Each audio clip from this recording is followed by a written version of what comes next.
أعلن الديوان الملكي الأردني يوم السبت موعد قران ولي العهد الأمير الحسين على خطيبته السعودية رجوة آل سيف، مشيرا إلى أنه سيكون بعد 6 أشهر من الآن موعد قران رجوة آل سيف والأمير الحسين. وقال الديوان الملكي الهاشمي في بيان نشره عبر حسابه الرسمي بتويتر ورصدته وطن: إنه يسره أن يعلن أنه سيتم بعون الله وتوفيقه عقد قران صاحب السمو الملكي الأمير الحسين بن عبد الله الثاني ولي العهد على الآنسة رجوة خالد آل سيف. أوضح البيان توقيت عقد قران رجوة والحسين تحديدا في 12 من ذي القعدة عام 1444 هجري الموافق لأول من حزيران عام 2023 ميلادي.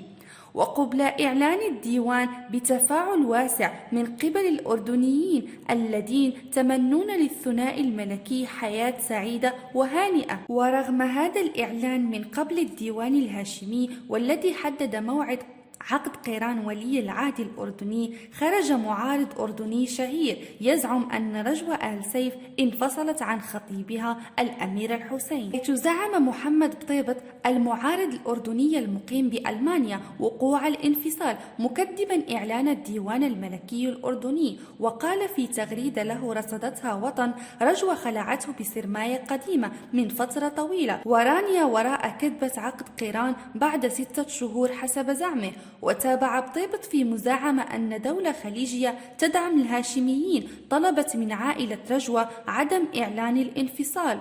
وكذب العديد من المغردين المعارض الأردني وعلقوا على منشوره بالسخرية، فيما أحرجه آخرون بسؤال عن مصدر معلوماته الغير منطقية بالمرة. والجدير بالذكر أن منتصف أغسطس الماضي شهد خطوبة ولي العهد الأردني على الآنسة السعودية رجوة خالد بن مساعد بن سيف بن عبد العزيز آل سيف. ووقتها ذكرت وكالة الأنباء الأردنية الرسمية أنه جرت قراءة الفاتحة في منزل والد الآنسة رجوة بالعاصمة السعودية الرياض بحضور الملك عبد الله الثاني والملكة رانيا والأمير الحسين بن طلال وبعض الأمراء الأردنيين الآخرين وعدد من أفراد أسرة آل سيف بالسعودية.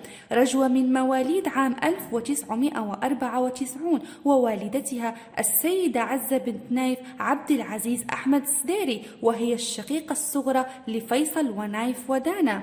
وتلقت خطيبة ولي العهد الأردني دراستها الثانوية في السعودية وتعليمها العالي في كلية الهندسة المعمارية بجامعة سيراكيوز في نيويورك بأمريكا.